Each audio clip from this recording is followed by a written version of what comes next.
A conversation about rain. 19 years before she decided to end her life, Nora Seed sat in the small, warm library of Hazeldean School in Bedford. She stared at a chessboard, the rain tapping softly against the window. "Nora, dear, it's natural to worry about your future," said Mrs. Elm, the librarian, her eyes twinkling. She moved a knight across the board. "Of course you worry about exams, but you could be anything you want. Think of all the possibilities. It's exciting." Nora pushed a pawn forward. "A whole life ahead." "Yes, a whole life. You could live anywhere. Somewhere less cold and wet." "I don't think far enough away," Nora said with a small smile. "Then maybe you should be an astronaut." Outside, a boy dashed past the window. Nora felt safer in the library, away from the rain and her worries. The phone rang. Mrs. Elm answered, her face falling in shock. "Oh no, of course." And in that moment, Nora felt that something in her life was about to change. The man at the door. 27 hours before deciding to die, Nora sat on her worn sofa, scrolling through other people's happy lives. Then, unexpectedly, the doorbell rang.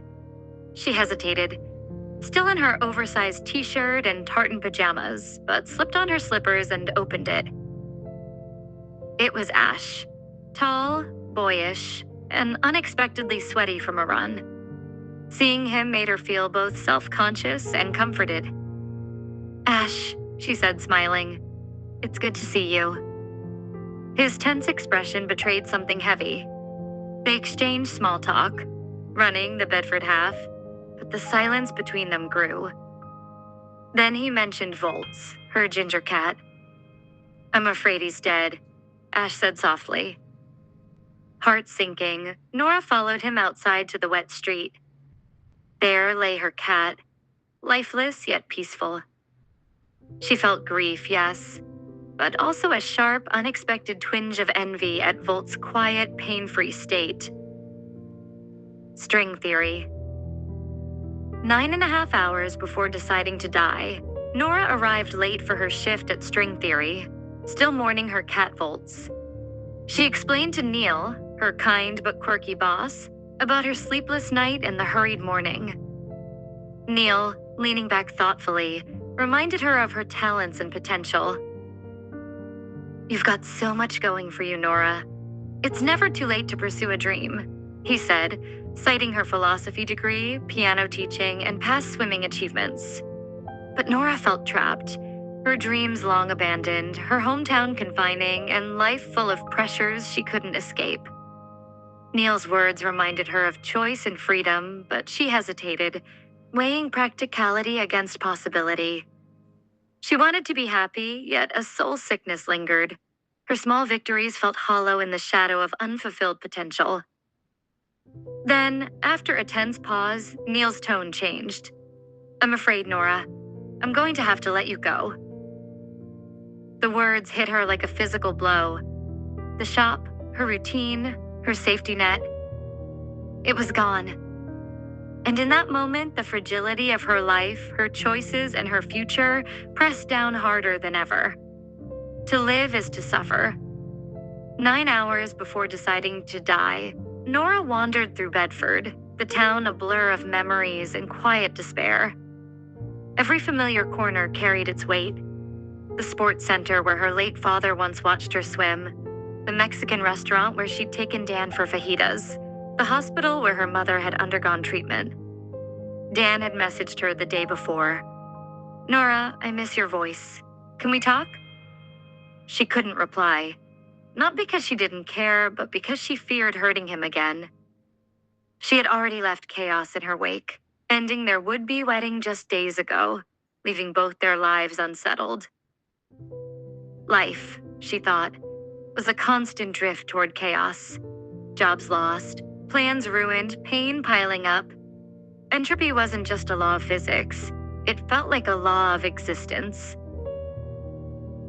The wind whispered through the trees and rain began to fall. Soft at first, then heavier. She ducked into the shelter of a newsagent's, shivering, sensing with uneasy certainty that the world had more sorrow in store. In that moment, every step felt heavy, every breath weighed down by the weight of a life that seemed determined to break her. Doors. 8.5 hours before she decided to die, Nora wandered into an alleyway she had never noticed before, hidden between two familiar shops. There, a curious door appeared, its paint a deep, impossibly blue, and its handle warm to the touch despite the cold rain. She hesitated, fingers brushing the brass. Something inside her whispered that this door was not just wood and metal. It was a doorway to something. Nora's life had felt like a series of locked doors lately. Jobs lost, love lost, purpose slipping through her fingers. Yet here was a door that seemed to pulse with possibility. She imagined stepping through and leaving all her regrets behind, if only for a moment. Her hand lingered on the handle.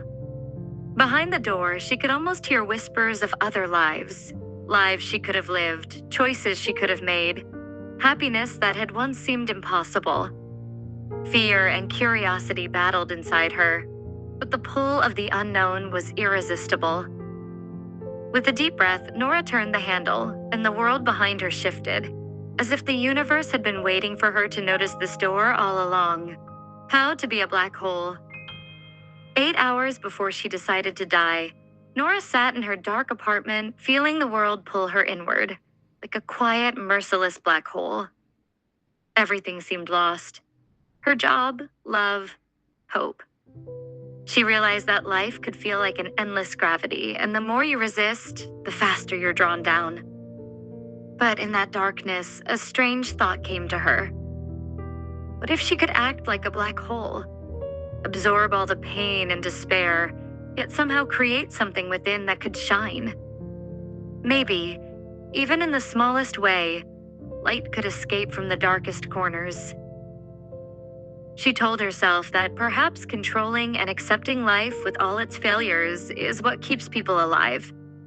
And maybe, just maybe, if she could be like a black hole, she could pull everything in without being destroyed. Nora's tired hand rested on her philosophy book, her eyes fixed on a distant, undefined point, and for the first time in hours, she took a deep, grounding breath. Antimatter. 7 hours before she decided to die, Nora wandered through the quiet streets of Bedford, thinking about opposites. Life and death, happiness and despair, love and loss. It felt as though her existence had somehow collided with its antimatter. For every small joy, an equal measure of pain had emerged. She paused outside the shop window, watching her reflection ripple in the rain-soaked glass. The Nora in the reflection seemed familiar and strange at the same time, like two versions of herself, one alive and one fading. It was dizzying, yet strangely clarifying. Maybe life is just a series of collisions, she thought. Opposing forces meeting, canceling, creating sparks where they shouldn't. The concept was scientific, but it mirrored her own experience. The chaos and grief in her heart felt like pure energy, ready to explode or disappear entirely. She shivered in the cold drizzle, thinking that perhaps the key wasn't to escape this antimatter, but to find balance within it. Every loss, every heartbreak might be part of the matter that made her real, solid, and undeniably alive. 0 hours, 0 minutes, and 0 seconds. 6 hours before she decided to die, Nora sat on her sofa staring at the clock. The numbers glowed coldly. 0 hours, 0 minutes, and 0 seconds.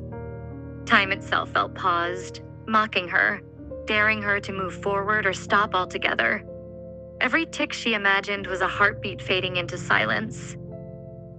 She thought about all the things she hadn't done, trips she never took, music she never played, words she never said. Each unfulfilled choice felt like a weight pressing down, a chain wrapped around her chest. And yet, in that frozen moment, there was clarity. Life was a string of beginnings and endings, all connected, all impossible to undo. Her mind wandered to what might have been. The paths she could have taken, the people she could have loved, the dreams she could have chased. The sheer number of possibilities was staggering, almost unbearable. And then a strange sense of calm emerged. The clock didn't decide her fate. She did. The librarian. 5 hours before she decided to die, Nora found herself back in the small library of Hazeldean School. The familiar scent of old books and polished wood wrapped around her like a warm blanket. Mrs. Elm, with her short gray hair and kind, crinkled smile, looked up from her chessboard. "Nora, it's never too late," Mrs. Elm said softly, moving a knight across the board. "Life isn't just about what's gone wrong. There are possibilities waiting for you." Nora stared at the chess pieces, thinking about choices she'd made, paths she'd abandoned, and the weight of regret pressing on her chest. But here, in this quiet sanctuary, surrounded by endless stories and the comforting presence of someone who understood, she felt a flicker of something new. Hope. "Even now?" she asked. "Even now," Mrs. Elm replied, her eyes twinkling. "Every moment is a door. Every choice a chance to start again." The Midnight Library. The moment she stepped into the Midnight Library, Nora felt suspended between worlds. Endless shelves stretched in every direction, each book a life she could have lived. Time seemed irrelevant, the air heavy with possibility and the faint scent of old pages. Mrs. Elm appeared beside her, calm and reassuring. "Every choice you didn't take, every path you abandoned, they're all here, Nora. You can explore them, see what might have been, and perhaps what could still be." Nora touched a nearby book, its spine warm beneath her fingers. She could see herself as a swimmer, a musician, a glaciologist, a woman who traveled the stars. With every life she glimpsed, the weight of regret lifted slightly, replaced by curiosity, wonder, and the quiet, persistent whisper of hope.